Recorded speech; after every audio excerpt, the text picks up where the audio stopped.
Most people think that their smart devices are harmless convenience tools, but that's hardly the case. What's the biggest thing they're missing about IoT and how it quietly expands the threat landscape in their house, at their home, and everywhere else?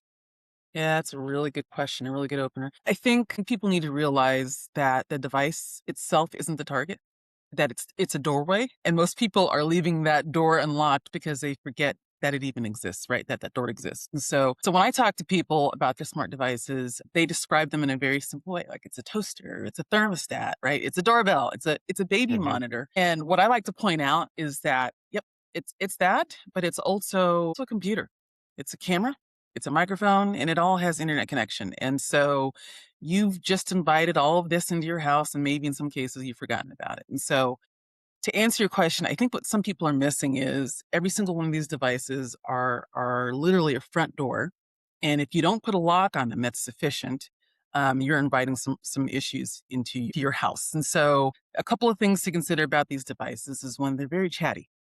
These devices like to talk. They're talking to the manufacturer, they're talking to the cloud environment, they're talking to each other. And so you really have to lock this down if it's not necessary. And then the second thing is sometimes they don't get patched, right? So if you open up your laptop, you open up your phone, you're getting nagged all the time to do uploads, to update your device. And sometimes the vendors may be out of business. They don't exist anymore for these devices. And you've got updates that need to be made on these Internet of Things devices. And it's sitting there blinking at you on the wall and you're not paying any attention to it. Just something to consider that maybe people might be missing about these devices.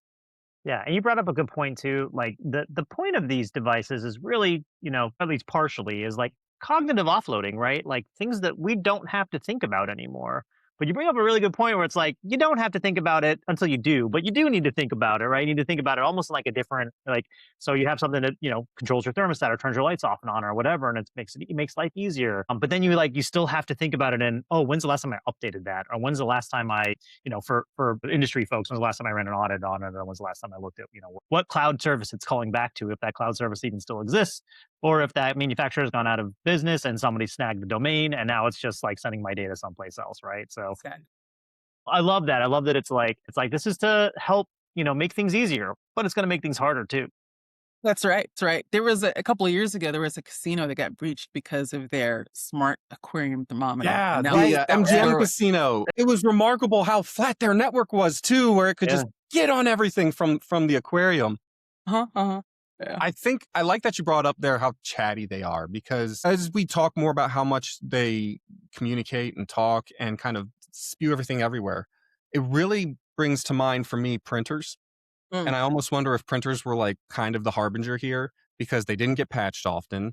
They would always broadcast. They were a pain to get sorted when something was messed up. I'm starting to think that maybe these are the natural evolution of printers that are just going to make our life miserable at the end of the day when it comes to security and connectivity. Yeah.